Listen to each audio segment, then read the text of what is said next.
Béni soit l'Éternel Dieu des armées pour sa grâce et sa faveur qui nous permet de nous agiter. Oui, ce matin, ma bouche parle, mes mains tiennent, mes pieds sont là et tout mon être entier est présent. Et cela est dû à l'Éternel Dieu des armées qui fait ces choses. Que toute la gloire et l'honneur reviennent à toi dans le beau et précieux nom de Jésus.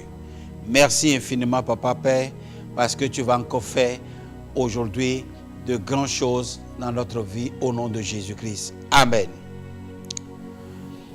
Frères et sœurs dans le Seigneur, je suis très heureux de vous avoir avec moi ce matin et je sais que l'Éternel Dieu nous fera du bien.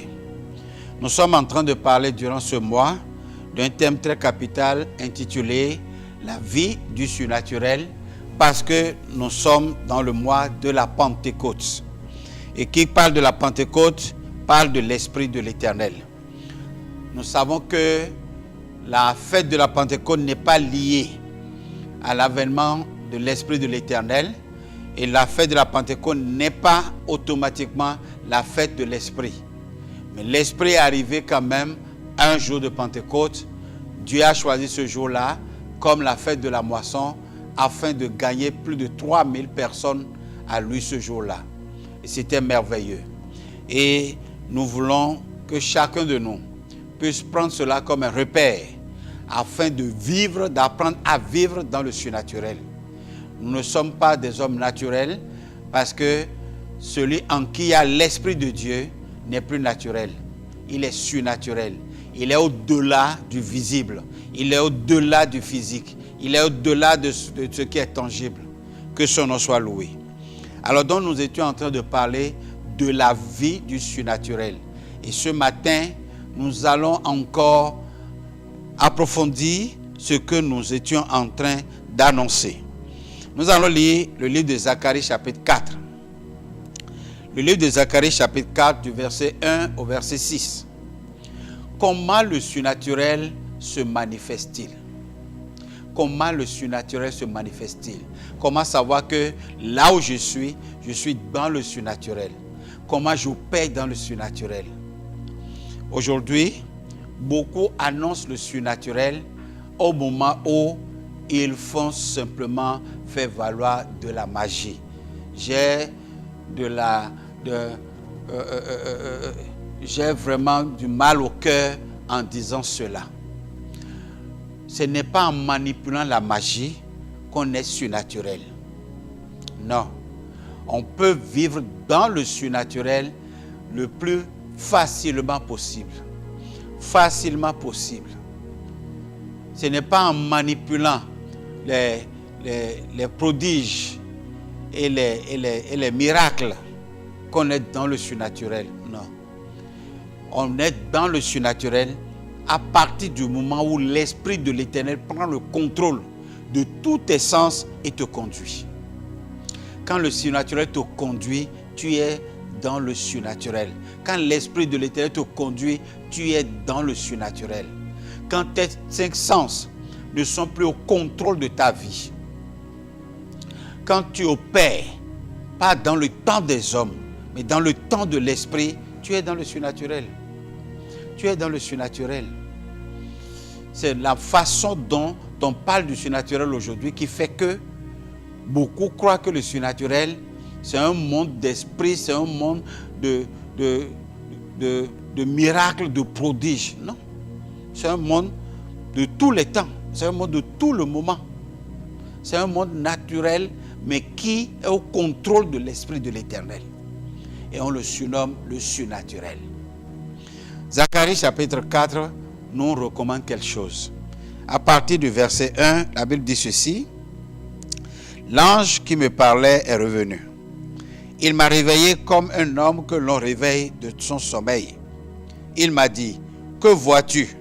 J'ai répondu, je regarde et je vois un chandelier tout en or, surmonté d'un réservoir et portant 7 lampes, avec 7 conduits pour les lampes qui sont à son sommet.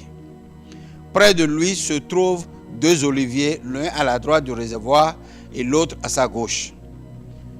Reprenant la parole, j'ai dit à l'ange qui me parlait, que signifie cela? Mon Seigneur, l'ange qui me parlait m'a répondu, ne sais-tu pas ce que cela signifie? J'ai dit non, mon Seigneur. Alors, il reprit et m'a dit, voici la parole que l'Éternel adresse à Zorobabel. Ce n'est ni par la puissance, ni par la force, mais c'est par mon esprit, dit l'Éternel, le maître de l'univers. Que l'Éternel bénisse sa parole. Je crois que ce passage est un passage que nous citons couramment et nous expliquons cela par l'esprit.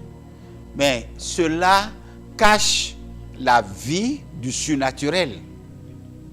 Cela cache la vie du surnaturel. L'esprit était en train d'expliquer à Zacharie comment on peut vivre la vie du surnaturel. Comment vit-on dans le surnaturel? Comment le surnaturel se manifeste-t-il? L'esprit était en train d'expliquer à Zacharie, écoute, ce n'est ni pas la puissance. Ce n'est ni pas la puissance. Il veut dire quoi? Ce n'est ni pas la puissance. Il dit quand la puissance va cesser d'agir, quand il n'y aura plus la puissance, en dépit de la puissance, en dehors de la puissance, tout homme cherche la puissance pour être puissant. Quand on dit que quelqu'un est puissant, c'est qu'il a la puissance. Et Jésus-Christ, en s'exprimant ce jour-là pour parler de l'esprit aux disciples, il dit, vous recevrez une puissance, le Saint-Esprit. Vous recevrez une puissance, le Saint-Esprit. Donc, on n'a plus besoin d'une autre puissance pour être puissant. Celui qui a l'Esprit de Dieu est déjà puissant. Il n'a plus besoin d'une autre puissance. L'Esprit était en train d'expliquer à Zacharie, ce n'est ni pas la puissance, ce n'est que par mon esprit. Mon esprit est caractérisé par la puissance. Ne va pas chercher une autre puissance. Ne cherche plus une autre puissance. N'achète plus de puissance. Ne cherche pas à être puissant comme les autres. Ne les imite pas. Ne les convoite pas. Ne les regarde pas. Si mon esprit est en toi, sache que tu es puissant. Ne cherche plus une autre puissance. Ne vis plus une autre puissance. Tu es puissant. L'Esprit de Dieu est en toi. L'Esprit de Dieu opère par toi. L'Esprit de Dieu est ta puissance maintenant. Alléluia. Frère, je n'ai jamais vu quelqu'un qui, par rêve ou par vision, a vu un esprit et ne s'est pas agité. Jamais. Jamais. À plus forte raison, c'est toi-même qui es l'esprit. Oh. Si c'est toi-même maintenant qui es l'esprit, si c'est toi-même qui es emporté en esprit, si c'est toi-même qui fais le voyage, tu n'as plus besoin de puissance, tu es puissant. Je veux t'attester que tu es puissant. Ne cherche plus une autre puissance. Quand l'Esprit de Dieu te saisit, quand l'Esprit de Dieu te conduit, tu marches dans la puissance. Tu regardes dans la puissance. Tu parles dans la puissance. Tu agis dans la puissance. Plus besoin d'une autre puissance. Non, tu n'as plus besoin d'une autre puissance. Tu es déjà puissant. Tu es simplement puissant. Sans tambour ni battant, tu es puissant. Sans annoncer quoi que ce soit à quelqu'un, tu es puissant. Ceux qui t'observent et qui sont dans le même monde avec toi, ils savent que tu es puissant. Au moment où toi, tu méconnais ta puissance. C'est ce que l'Esprit veut expliquer à Zacharie. Zacharie, sache qu'à partir de ce moment où je rentre en dialogue avec toi, tu parles avec un esprit, tu es puissant. Sans que quelque chose ne sorte de mes yeux pour rentrer dans tes yeux, sans que quelque chose ne sorte de ma bouche pour rentrer dans ta bouche, sans que quelque chose ne sorte de mes mains pour rentrer dans ton ventre, dans tes mains, dans tes pieds, tu es puissant. Tu es puissant. Tu es déjà puissant. nous qui sommes des esprits, dans le monde des esprits, nous te reconnaissons comme étant un puissant. Il dit, ce n'est ni pas la force, ce n'est ni pas la puissance, ni pas la force.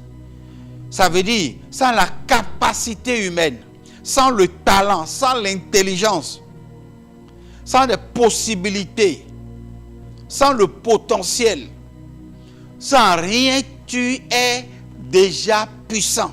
Ce n'est pas la force. Ce n'est pas la force. Tu n'as pas besoin de démontrer cela. Tu es puissant. Oh, est-ce que quelqu'un me croit? Est-ce que quelqu'un m'écoute? Est-ce que quelqu'un me comprend? Tu me comprends dans ce que je dis? On ne peut pas avoir la foi en Jésus-Christ, et cette foi qui nous conduit au baptême du Saint-Esprit, et chercher maintenant la puissance.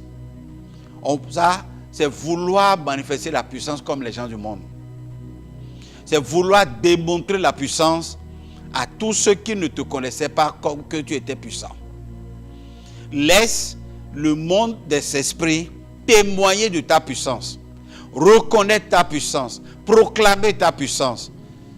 La Bible dit un jour, selon le livre de Actes chapitre 16, où Paul et Silas marchaient, il y a un petit enfant qui a commencé par crier devant eux et dit, ça c'est les hommes de Dieu, écoutez-les, faites tout ce qu'ils vous disent, alors qu'elle était sous l'influence de la puissance des esprits de Mamie, l'esprit des eaux. Elle était manipulée, elle était possédée, elle était guidée, télécommandée par cet esprit. Et parce qu'il est dans ce monde-là, il a vu que Paul qui marchait là, il n'est pas de ce monde, il est dans le surnaturel. Mais Paul marchait simplement. Paul ne savait pas que quelque chose avait déjà changé, le monde dans lequel il est a changé. Mais il était dans la simplicité. Il était dans la simplicité sans la puissance, frère. Mais ceux qui sont de ce monde-là ont vu et ont reconnu qu'il est dans le monde et il est impuissant. Je veux que tu comprennes le surnaturel de cette manière. Tu comprennes le surnaturel le plus simplement possible comme ça. Tu vis le surnaturel ainsi, au nom de Jésus-Christ. Prions. Je bénis ton nom, Seigneur, de la simplicité dans laquelle tu exprimes et tu expliques les choses compliquées pour certains. Que, Seigneur, cette simplicité gagne beaucoup de personnes pour toi. Que cette simplicité soit la part et le lot de plusieurs, Seigneur, dans le nom de Jésus. Je prie pour que, Père Tout-Puissant, Roi de gloire, tu permets à l'homme, Papa Père, qui est naturellement en retard, de comprendre. De comprendre. Tu as dit, vous êtes lents à comprendre et lents à saisir les choses spirituelles. Je prie pour que ceux qui sont lents à comprendre, lents à saisir les choses spirituelles, puissent comprendre cette simplicité. Éveille leur esprit comme tu as éveillé l'esprit de Zacharie. Réveille-les du sommeil profond, Papa Père, comme tu as réveillé Zacharie. Touche-les, Seigneur, par l'esprit. Que par l'esprit, ils comprennent que le surnaturel n'est autre qu'une vie simple, une vie banale, une vie normale, mais contrôlée par l'esprit. Béni soit ton nom parce que tu le fais. Honneur à toi, magnificence à toi. Dans le beau et précieux nom de Jésus, j'ai prié. Amen.